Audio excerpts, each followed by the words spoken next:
Pai, pela leitura da Tua Palavra. Queremos Te pedir, ó Senhor Deus, que o Senhor fale ao nosso coração, Senhor Deus, nesse momento agora, que a Tua Palavra será exposta, será pregada, e que possamos, ó Senhor Deus, ser ensinados, ó Senhor Deus, pelo próprio Cristo, Senhor, porque quando nós falamos a Tua Palavra com fidelidade, Senhor, com firmeza, com verdade, Senhor Deus, é o Senhor que está falando a nós, ó Pai, porque essa é a Sua revelação, essa é a Sua Palavra. E nós, ó Senhor Deus, a única coisa que devemos fazer é adorar, ó Senhor, e seguir aquilo que o Senhor está nos dizendo, Pai, para a felicidade do Teu povo, para a honra e glória do Teu nome. Fala ao nosso coração através da Tua Palavra, nos ensina, é o que nós pedimos, em nome de Jesus. Amém. Vamos abrir a palavra do Senhor em 1 Timóteo capítulo 3, e agora vamos fechar essa primeira parte que fala sobre os presbíteros, e terminando aí o verso 6 e 7, hoje nós vamos ficar somente com esses dois versos. E é interessante terminar, ou melhor, iniciar essa leitura com o término da leitura anterior. A seara, na verdade, é grande, mas os trabalhadores são poucos. Rogai, pois, o Senhor da seara que mande trabalhadores para a sua seara. O chamado de pastores, presbíteros, diáconos, oficiais da igreja tem esse caráter, tá? O caráter de os trabalhadores que vão trabalhar na seara do Senhor.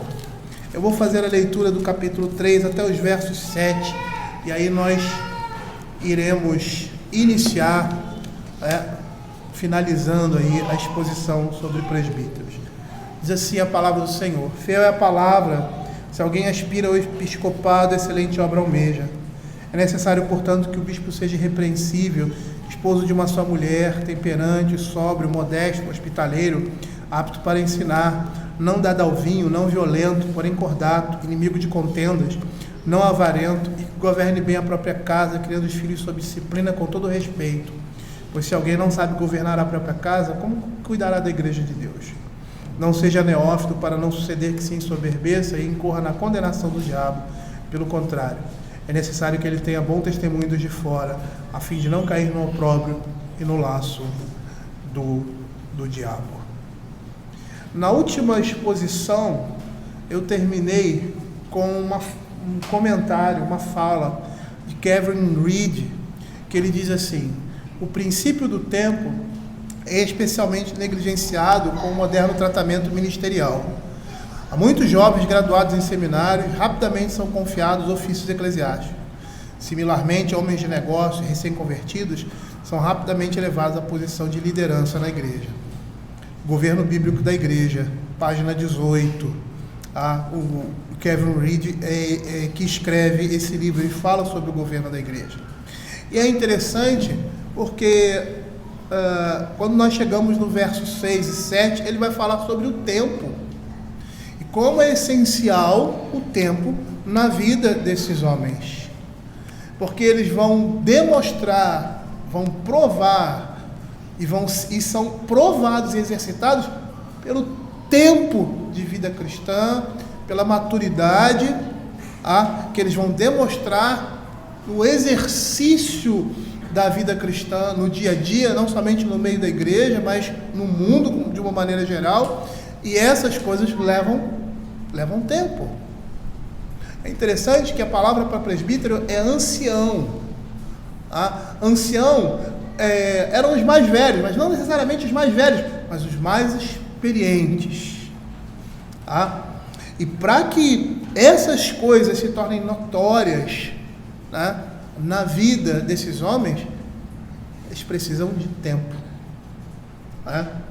E o presbítero é aquele que deve comprovar isso na sua vida. Mas não é só por esse motivo, por ter tempo de exercitar e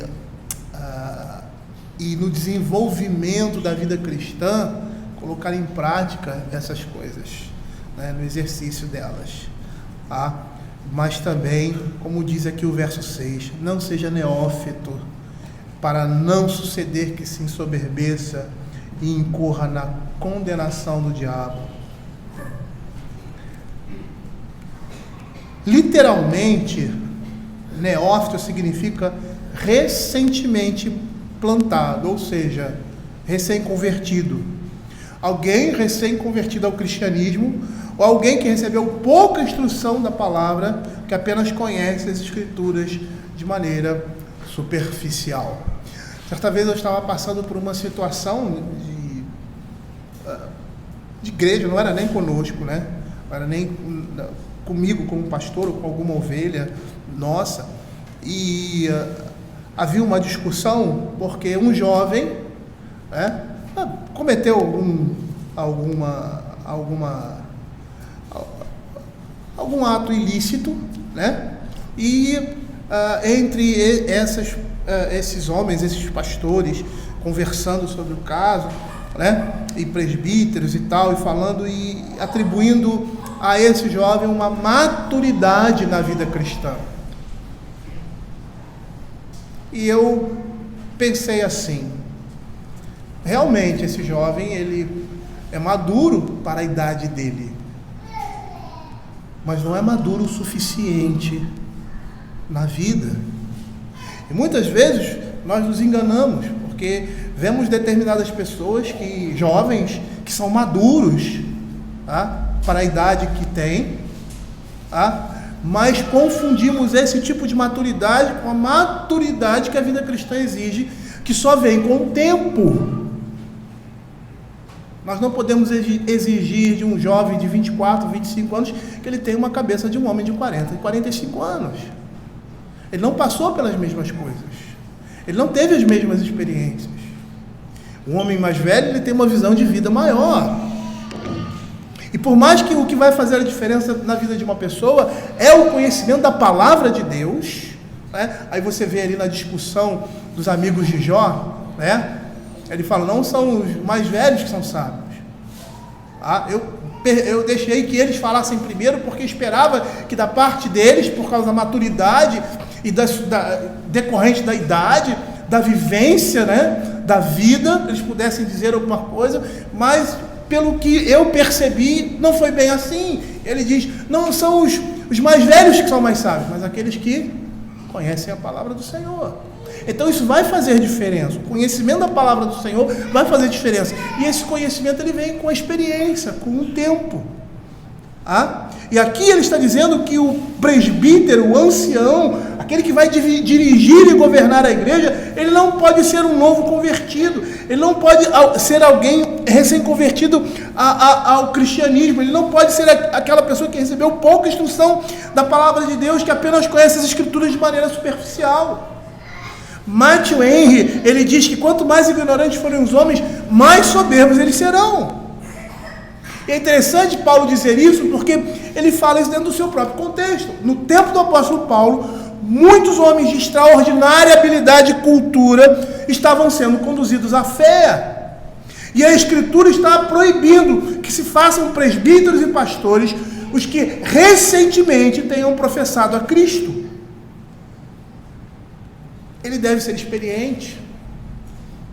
Ele deve demonstrar isso na sua prática de vida. Foi aquilo que nós falamos: não vamos estabelecer uma idade, né? Timóteo foi ministro, provavelmente ele deve, o que se diz, né? Entre 30 e 40 anos de idade. Era a idade de Timóteo. Não se estabelece uma idade aqui para o presbítero, mas exige-se dele uma experiência. Não pode ser um jovem, não pode ser um menino, precisa ser um homem. Abra 1 Pedro capítulo 2, verso 2.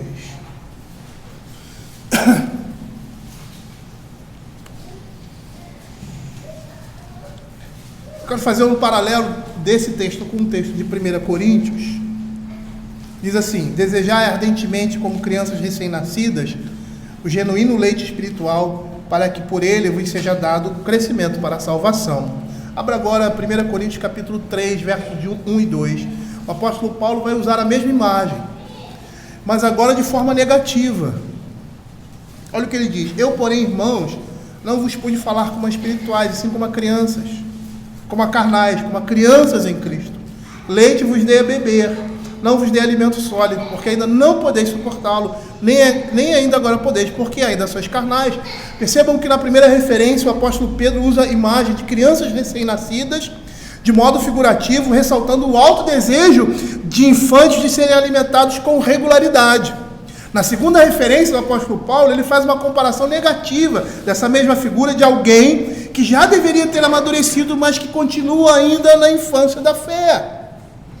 Entretanto, tanto um texto quanto o outro expressam características de uma infância, uma de forma positiva, chamando os crentes a terem o mesmo desejo de uma criança que anseia ser alimentada, e por outro lado, ele mostra uma característica negativa, porque eles deveriam ter crescido na fé e não cresceram, e eram crianças, mostravam-se ser neófitos. E aí ambos os textos demonstram a necessidade do desenvolvimento na fé. Por isso que esses homens, eles precisam ser experientes, eles precisam demonstrar esse desenvolvimento, eles precisam dessa prática da vida cristã, não só na sua vida privada, mas também na vida pública. Por quê? Porque esse comportamento de trazer jovens, e eu não estou falando somente de idade, pessoas recém-convertidas, pessoas que vieram do mundo, são pessoas velhas, maduras no mundo, mas são crianças na fé. Isso é muito comum acontecer. Como acontecia no tempo do apóstolo Paulo. E Paulo está dizendo, são neófitos. Um comportamento desse seria um comportamento danoso à igreja. Por quê? Porque os neófitos na fé são geralmente fúteis e dominados pela ostentação, segundo Calvino. Abra Deuteronômio capítulo 17, verso 20. Nós vamos perceber que a posição de presbítero na igreja é uma posição de liderança, é uma função, primordial na igreja. Deuteronômio 17, 20 fala das características, ou de algumas características daquele que iria assumir o trono, mais à frente no povo de Deus. Quando diz assim, também quando se assentar no trono do seu reino, escreverá para si um translado desta lei num livro, do que está diante dos levitas sacerdotes, e o terá consigo, nela lerá todos os dias da sua vida, para que aprenda a temer o Senhor seu Deus, a fim de guardar todas as palavras desta lei e esses estatutos para os cumprir. Isto fará para que o seu coração não se eleve sobre os seus irmãos e não se aparte do mandamento. Por quê? Porque isso seria muito comum. Essa pessoa ia ter um cargo de proeminência naquela sociedade e o coração dele deveria estar no Senhor, para que o seu coração não se eleve. Abra 1 Coríntios capítulo 4, versos 6 a 8. Na igreja de Corinto havia uma disputa, havia uma briga, contendas. Eu sou de Paulo, eu sou de Apolo, provavelmente homens que tinham o dom da palavra, homens que pregavam, homens que ensinavam ali no seio da igreja, que criaram grupos divisionistas na igreja. E olha o que ele diz no capítulo 4. Estas coisas, irmãos, 6 a 8, apliquei-as figuradamente a mim mesmo e a Apolo por vossa causa, para que por nosso exemplo aprendais isto. Não ultrapasseis o que está escrito, a fim de que ninguém se ensoberbeça a favor de um ou detrimento de outro. Pois quem é que te faz sobressair? E que tens tu que não tenhas recebido? E se o recebeste, por que te vanglorias como se não tiveras recebido? Já estás farto? Já estás rico? Chegaste a reinar sem nós? Quando ele fala reinar sem nós, são os apóstolos. Sim, tomara reinasses para que também viesses a reinar conosco. O que nós estamos vendo aqui são pessoas que iriam assumir um determinado cargo e que não poderiam ter o seu coração ensoberbecido por causa da posição e da responsabilidade que iriam assumir. E há um ditado que se diz que se conhece um homem dando poder a ele. Um neófito, em geral, não vê a liderança como um serviço a outros. E é dessa forma que a liderança na igreja é um serviço. Você está para servir outros e não para ser servido. Eu me lembro daquele texto do Senhor Jesus com seus discípulos, Mateus capítulo 20. Quando os dois irmãos, Tiago e João, queriam assentar um à direita e outro à esquerda. E ele dá uma lição da liderança cristã. Não é assim. Os maiorais autoridades dominam, exercem poder. Não é assim no reino de Deus. O maior no reino de Deus é aquele que serve. E ele dá o exemplo dele. Eu não vim para ser servido, mas para servir e dar a minha vida em resgate por muitos. Calvino vai dizer que, por causa disso, a arrogância e ambição facilmente os leva a desertarem.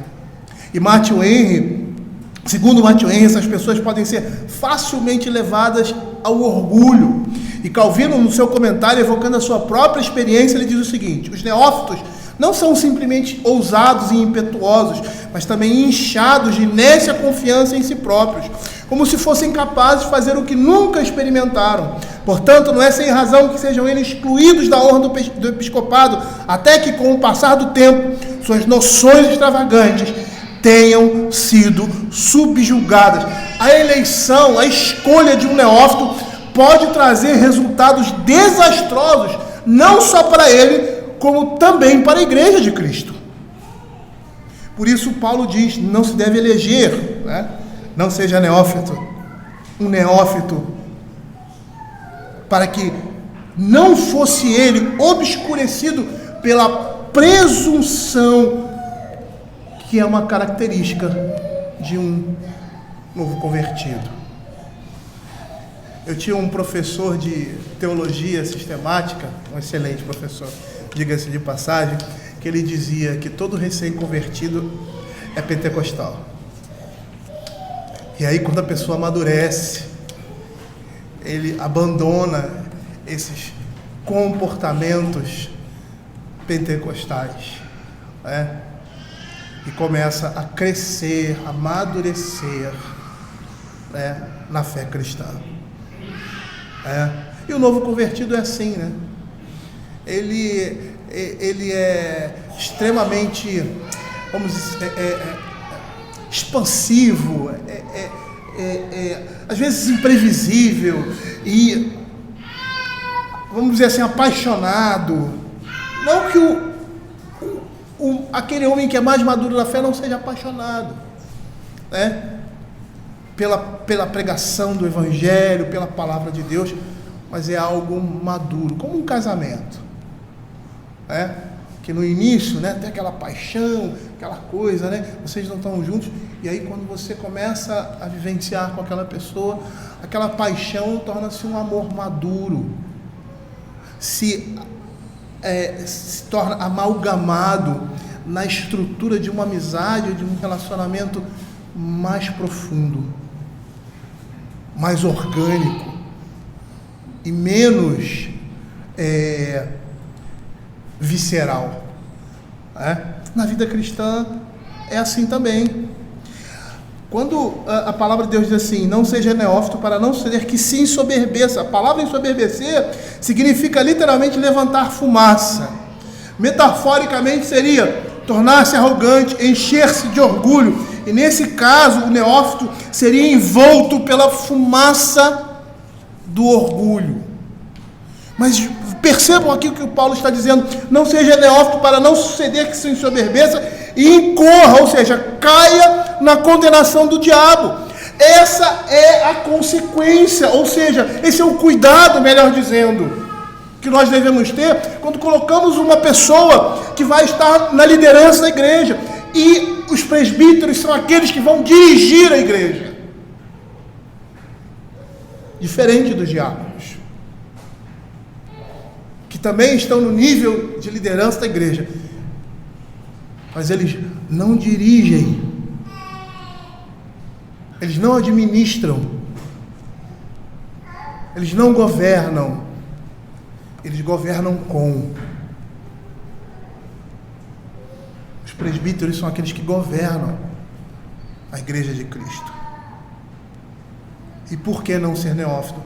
Para não cair na condenação do diabo, para não suceder que, movido de orgulho, se ensoberbeça e não caia na mesma cilada que Satanás caiu pelo próprio desejo do seu coração. Abra Isaías capítulo 14, versos de 11 a 15. Alguns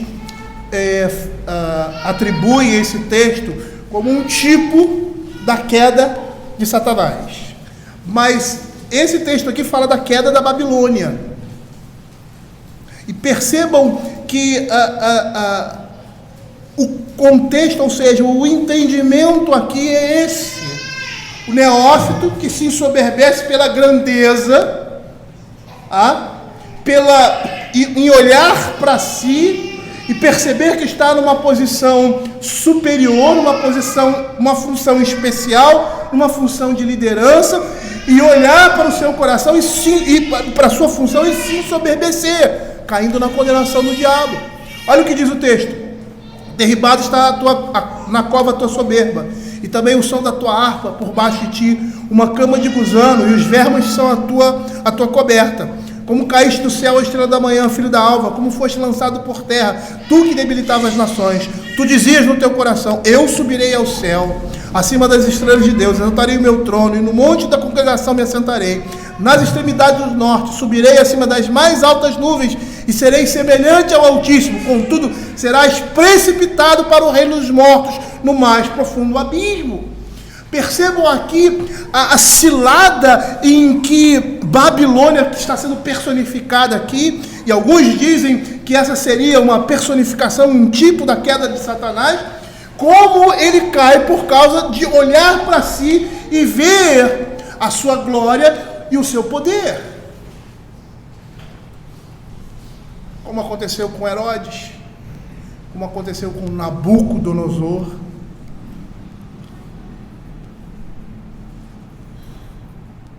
Eles se ensoberbeceram por causa da posição em que eles estavam.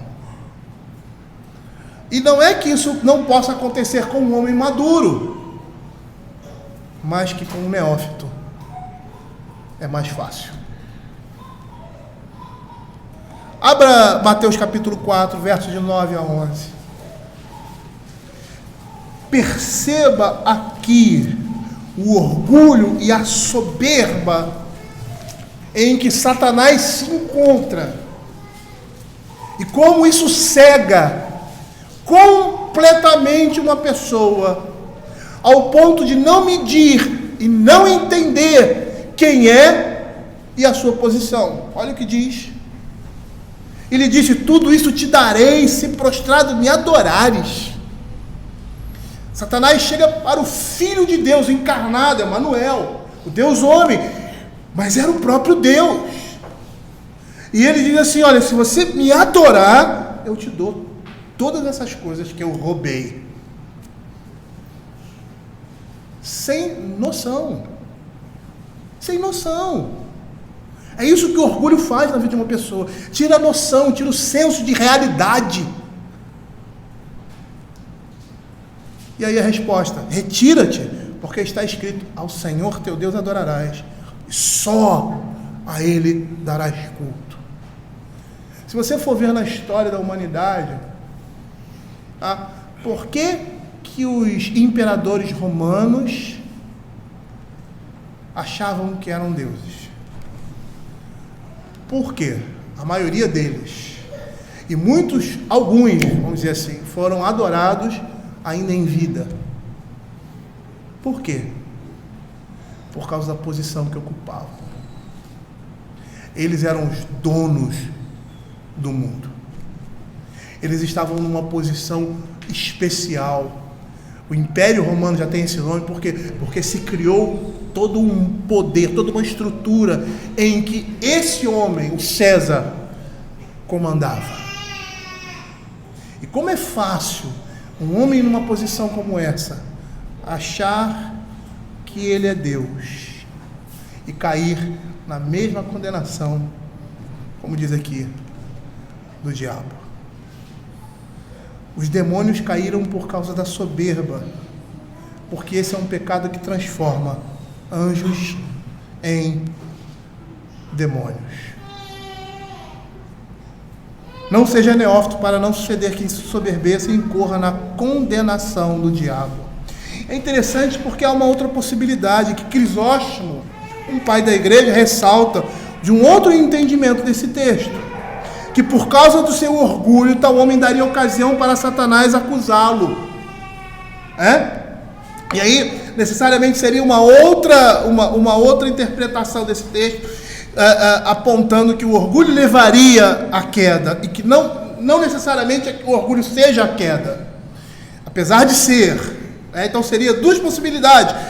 Essa posição levaria o homem ao orgulho, e o orgulho à soberba é o mesmo pecado de Satanás, ou que o homem levado a pecar dessa forma, ele cairia na condenação do diabo, porque cairia em pecado em outras coisas, e seria acusado pelo próprio Satanás.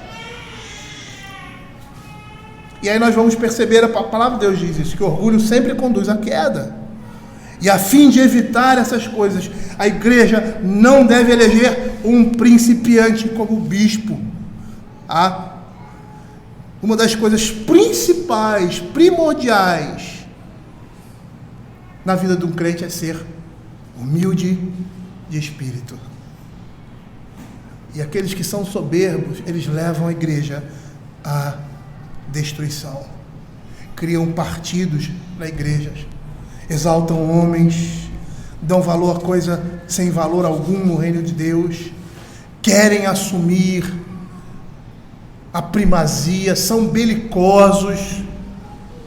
E nós temos vários exemplos. Um deles é Diótrefes, lá em 3 João, que diz que era um homem que queria exercer a primazia e proibia os crentes de receberem pastores, pregadores e os próprios apóstolos em sua casa, ao ponto de João dizer que teve que a próxima vez que o encontrasse, iria resistir a ele de tal forma, face a face, colocando-o no lugar dele, mostrando como ele está, ou seja, em que nível ele está de condenação e de pecado, por causa do orgulho,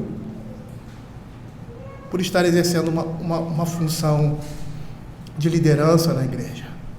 Abra 1 Coríntios capítulo 3, mais uma vez.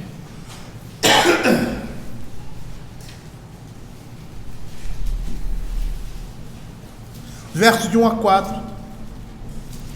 Olha o que diz: eu, porém, irmãos, não vos pude falar como espirituais, e sim como carnais, como crianças em Cristo.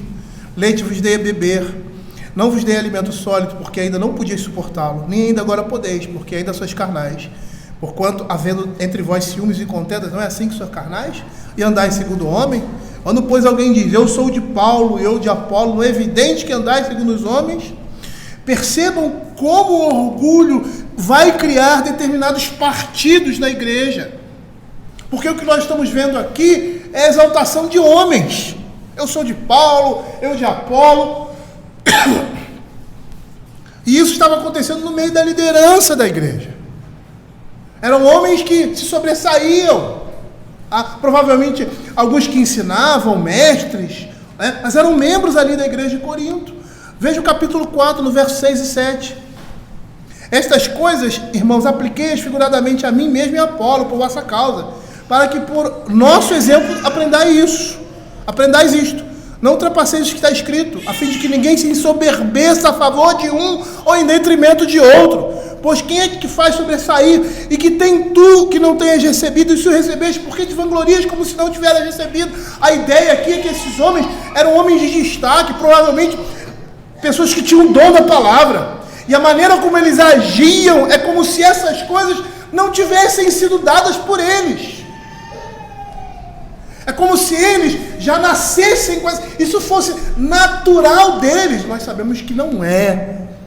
Todo talento e todo dom que nós temos, por mais naturais que sejam, eu sou muito bom em matemática, eu sou muito inteligente, eu tenho uma mente lógica, essas coisas vêm de Deus.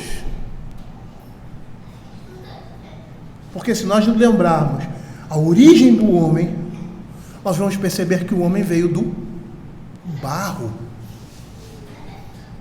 A palavra de Deus diz que Deus fez um boneco de barro, e um boneco de barro não tem espírito, não tem ânimo. Isso que significa a palavra ânimo no latim, é espírito, vida.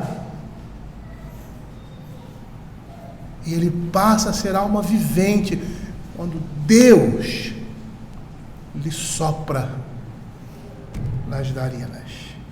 Por isso Paulo diz aqui, pois quem é que te faz sobressair sobre outros? E que tens tu que não tens recebido? E se o recebeste, por que te vanglorias como se não o tivera recebido?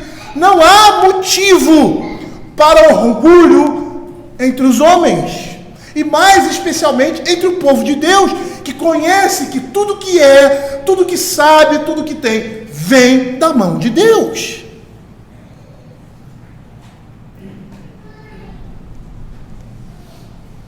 Por isso, ele não pode ser neófito. E aí, nesse contexto, um membro da congregação poderia assumir todas as características mencionadas anteriormente. Ser esposo de uma só mulher, temperante, sóbrio, modesto, não dado ao vinho, governante, um bom governante da sua casa.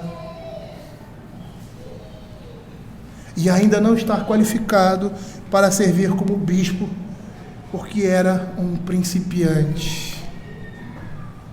Alguém novo, um jovem, ou mesmo um velho, mas um novo convertido. E aí ele não tinha maturidade para servir como bispo, e não desfrutava ainda do prestígio que se requeria de um bispo. Ele era um novato. E é isso que nós temos feito nas nossas igrejas, muitas vezes. Aquilo que a Bíblia está condenando é a nossa prática. E aí quando você vê o apóstolo Paulo dizendo, olha Timóteo, essas instruções é para que você fique ciente de como se deve proceder na casa de Deus, que é a igreja do Deus vivo, coluna e baluarte da verdade. Aí você olha Efésios, porque os apóstolos são o fundamento da igreja, sendo Cristo a pedra angular.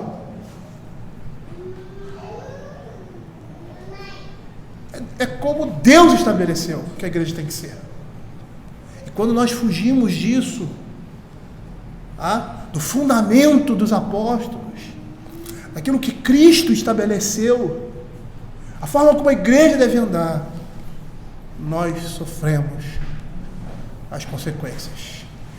Aí nós não sabemos por que as igrejas estão frias, porque as igrejas que são tradicionais, ou aquelas que eram mais conservadoras, aquelas mais apegadas à palavra, estão hoje distantes da palavra de Deus, estão perdidas. Pastores se reúnem e vão fazer estratégias de como a igreja vai crescer e tal, e aquela coisa, e aí, poxa, minha igreja está assim, minha igreja está assada. Quando você vai olhar a Escritura, a gente percebe porque essas coisas estão do jeito que estão.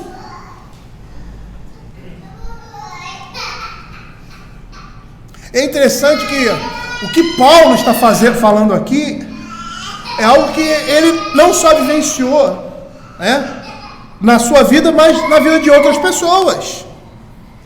Em harmonia com essa norma, nós vemos Paulo, em sua primeira viagem missionária, não designando presbíteros para a igreja. Somente quando ele visita uma segunda vez é que ele promove essas eleições. Abram Atos capítulo 14, verso 23. A gente vê às vezes que um capítulo para o outro, pensa que é uma coisa instantânea assim, mas não. Passaram-se anos. E aqui, em Atos capítulo 14, verso 23, na sua segunda viagem missionária, o apóstolo Paulo promove em cada igreja a eleição de presbíteros, depois de orar com jejuns, os encomendar ao Senhor em quem havia crido. E não só isso, o próprio Timóteo ele não foi ordenado imediatamente depois da sua conversão. E isso se deu na primeira viagem missionária de Paulo, sendo ordenado depois, pelo menos na segunda viagem missionária de Paulo. E não só Timóteo, mas o próprio Paulo, depois da sua conversão, ele passa 3 anos na Arábia e não foi comissionado para a sua primeira viagem missionária, enquanto não se passaram 10 anos depois de sua conversão.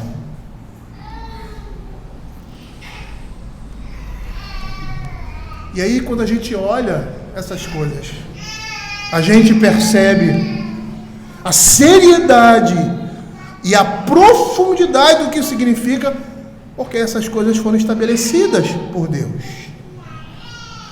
Não seja neófito para não suceder que se ensoberbeça e incorra na condenação do diabo. Pelo contrário, e é interessante porque você vai perceber que há uma ligação aí do verso 6 com o verso 8, quando ele diz pelo contrário, ou seja, está fazendo uma relação entre o noviço e aquele que é experiente. É necessário que ele tenha bom testemunho dos de fora, e para que esse testemunho seja dado, necessariamente o tempo está relacionado. Pelo contrário, é necessário que ele tenha bom testemunho dos de fora, a fim de não cair no opróbrio e no laço do diabo. No que concerne ao comportamento externo, os descrentes também devem reconhecer nele uma boa pessoa, um homem honesto, íntegro e de boa reputação. E se esse homem apresenta vícios e defeitos em sua vida, quando a igreja faz dele um presbítero repentinamente, sem provas suficientes de sua conversão e experiência cristã, tal homem vai se tornar motivo de vergonha para si e para a igreja, e de tropeço também. Quantas vezes nós não ouvimos falar de pastores que estão preocupados com dinheiro, que enganam as pessoas? Por quê? Porque é isso que o mundo vê.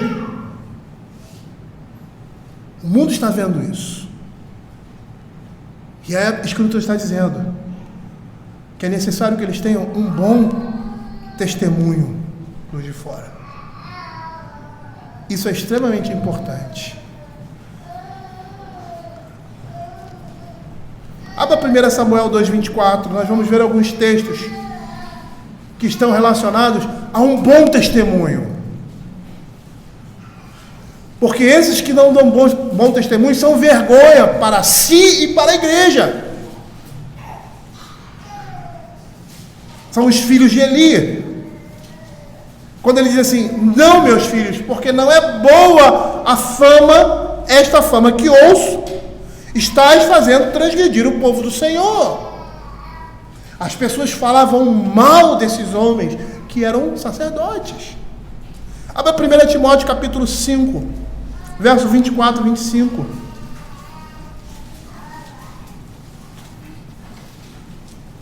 Diz assim, os pecados de alguns homens são notórios e levam a juízo, ao passo que os de outros só mais tarde se manifestam. A mesma sorte também as boas obras antecipadamente se evidenciam, e quando assim não seja, não podem ocultar-se. Percebam como o bom testemunho é essencial na vida da igreja, de um homem que vai assumir essa função. Abra 1 Coríntios capítulo 10, verso 32. Paulo falando dos limites da liberdade cristã. Olha o que ele diz: não vos torneis causa de tropeço, nem para judeus, nem para gentios, nem tampouco para a igreja de Deus. Vá mais à frente, pegue 2 Coríntios capítulo 6, verso 3, Paulo falando do ministério pastoral. Não dando nós nenhum motivo de escândalo em coisa alguma, para que o ministério não seja censurado. E o último, capítulo 8, verso 21 de 2 Coríntios. A preocupação de Paulo com o proceder conveniente, pois o que nos preocupa é procedermos honestamente, não só perante o Senhor, como também diante dos homens. Uma pessoa que não desfrute de um testemunho favorável e que, não obstante, seja eleita para exercer o ofício de bispo na igreja, pode facilmente cair em descrédito, e não só ele, mas levar toda a igreja consigo, levar o evangelho consigo também. Mas uma outra possibilidade é que este homem, exposto à infâmia, endureça o seu coração e se entregue mais livremente a todos os tipos de perversidade, equivalendo a se pôr voluntariamente nos laços do diabo.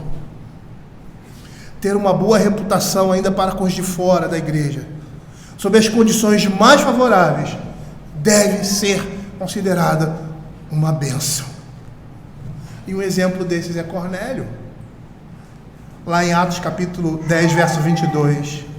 Então disseram: o centurião Cornélio, homem reto e temente a Deus, tendo bom testemunho de toda a nação judaica. A Escritura está dizendo que esses homens precisam demonstrar isso, precisam ser um sinal do Evangelho, da graça de Deus na vida deles, demonstrado por meio das suas vidas. Eles devem ter um bom testemunho dos seus vizinhos, aqueles que trabalham com ele. E nós sabemos muitas vezes que esses são aqueles que vão lançar sobre nós injúrias, são aqueles que vão falar mentiras a nosso respeito, e você vê isso na Escritura. Essas coisas podem acontecer, mas em condições favoráveis. Esses homens devem ter um bom testemunho. Agora eu pergunto para vocês: essas características são somente para os presbíteros? Essas características estão apontadas ou focadas somente na liderança da igreja? Ou isto aqui é o que se exige de todo homem que é servo de Cristo? E que esses que não são liderança podem até ter uma ou outra mácula em seus comportamentos, mas o líder cristão deve ser irrepreensível. Ou seja, como eu já falei anteriormente, uma pessoa fácil de ser censurada, essa é a ideia. Alguém que tem que ser chamado a atenção constantemente por causa de coisas como essas. Esses não estão aptos para exercerem o presbiterato na igreja.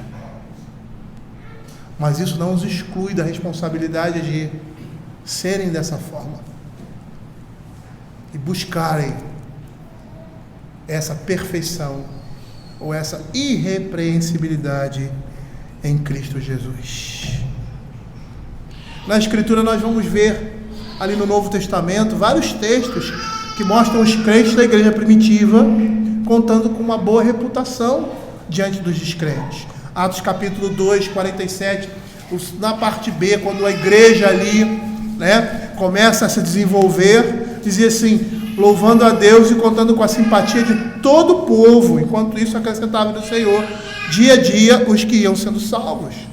Atos capítulo 5, verso 13, falando ali de Ananias e Safira, e o povo tinha uma certa distância, por causa de tudo aquilo que tinha acontecido, relacionado àquele sinal ali de Ananias e Safira, a morte repentina desses homens, mas diz que o povo, porém, o quê? Guardava respeito e consideração, apesar de estarem distantes. É como se fosse assim: opa, eu quero estar distante disso aí.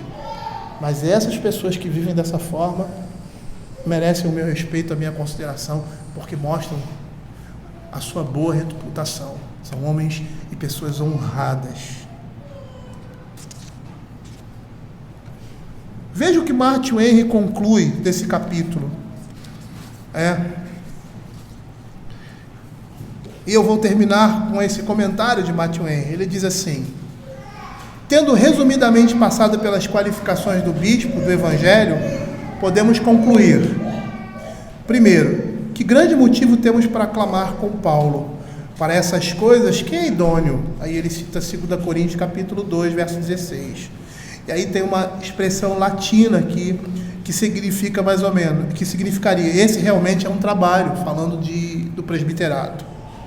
Que piedade, que prudência, que zelo, que coragem, que fidelidade, que vigilância para conosco, nossas concupiscências e paixões e para com aqueles que estão sob os nossos cuidados. Digo, essa obra realmente necessita de uma vigilância santa. Acaso os mais bem qualificados, os mais fiéis e conscienciosos ministros não têm motivo para queixar-se com tantas qualificações e tanto trabalho a ser realizado? Quão distantes estão do ideal em relação ao que deveriam ser e fazer? Mas eles podem glorificar a Deus e ser gratos pelo fato de o Senhor os ter capacitado e considerados fiéis, colocando-os no ministério. Se Deus se agrada em tornar alguém até certo ponto capaz e fiel, ele precisa receber o louvor e a glória por isso. Pelo alento a todos os ministros fiéis que receberam a graciosa palavra da promessa, eis que estou convosco todos os dias até a consumação dos séculos. E se está conosco, Ele nos qualificará para o nosso trabalho na medida certa, nos carregará no meio das dificuldades com consolo, perdoando graciosamente nossas imperfeições e recompensando nossa fidelidade com uma incorruptível coroa de glória. E aí ele cita o apóstolo Pedro, lá em 1 Pedro, capítulo 5,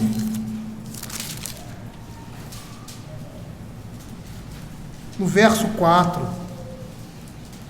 Mas eu vou ler até do verso 1 ao verso 4. Ele diz assim: rogo-vos, pois, aos presbíteros que há entre vós, eu, presbítero como ele, testemunho dos sofrimentos de Cristo, e ainda qual participante da glória que há de ser revelada, pastoreai o rebanho de Deus que há entre vós, não por constrangimento, mas espontaneamente, como Deus quer, nem por sorte da ganância, mas de boa vontade, nem como dominadores dos que vos foram confiados, antes tornando-vos modelos do rebanho. Ora, logo que o Supremo Pastor se manifestar, recebereis a imarcessível coroa de glória. Quando o Senhor chama homens ao presbiterato, Ele os capacita para isso.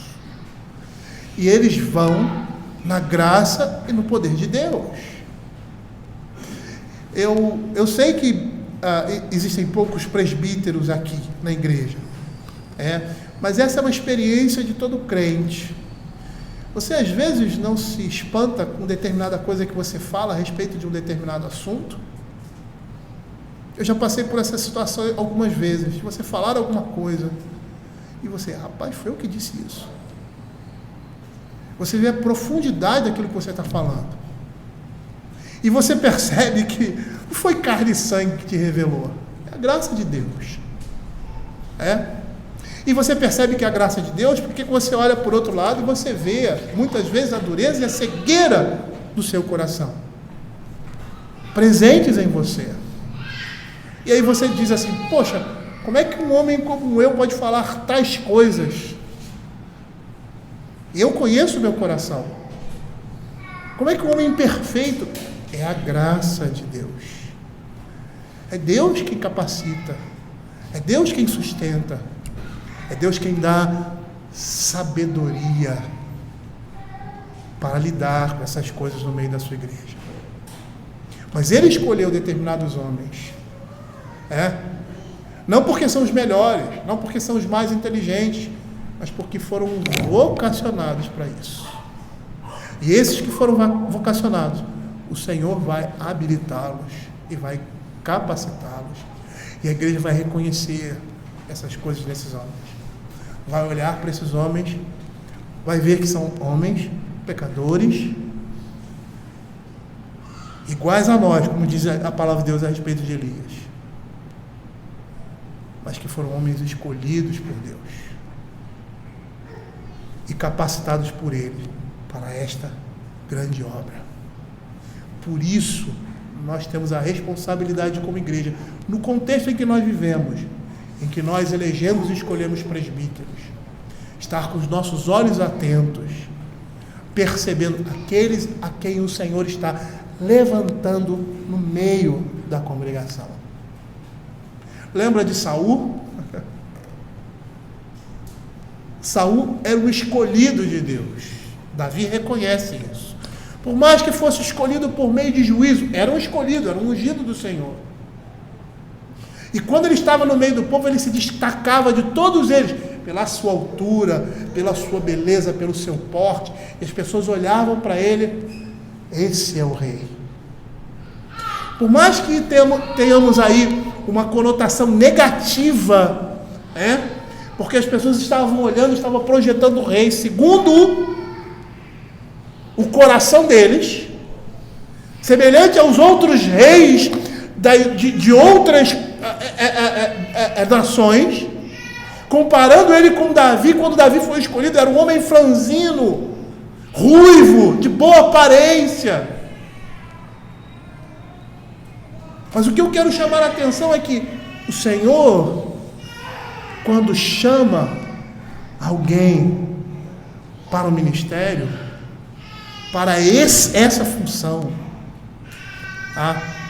quando a igreja percebe, todos olham e confirmam aquilo que Deus já havia determinado antes. E olham e percebem claramente: esse é um homem vocacionado para esse ministério. E nós precisamos ter os olhos nas Escrituras para poder enxergar aqueles a quem o Senhor tem escolhido, aqueles a quem o Senhor tem separado por uma obra que é uma obra difícil, que não é uma obra vantajosa, financeiramente falando, que não é uma obra que vai ser reconhecida por todos, como Paulo dizia: nós somos o lixo, a escória, e vocês são a glória. Mas é uma obra que o Senhor destinou para aqueles a quem Ele escolheu. E nós precisamos ser sensíveis a essa escolha do Senhor e colocar nessa posição, uma vez que nós escolhemos, uma vez que nós elegemos, pessoas que realmente sejam vocacionadas por Deus. E isso não só para a igreja, mas você também. Você também, que deseja o episcopado. E eu acho que todo homem, de uma certa forma, ele deve ter essa disposição no coração. Essa disposição de liderar, essa disposição de estar à frente. Nem todos serão chamados para serem presbíteros, para serem pastores, para serem diáconos, mas o desejo e a disposição devem estar presentes na vida de todo homem cristão, porque eles são chamados para serem líderes, no mínimo, nas suas famílias, para serem pastores, no mínimo, dos seus filhos e sua esposa, e para serem sacerdotes. E aí, quando a gente fala em sacerdócio, aqueles que oferecem sacrifício ao exemplo de Cristo, aqueles que se entregam em favor de outros. E estarem prontos para, se forem chamados, responderem a esse chamado com presteza, com diligência, sondando seus corações,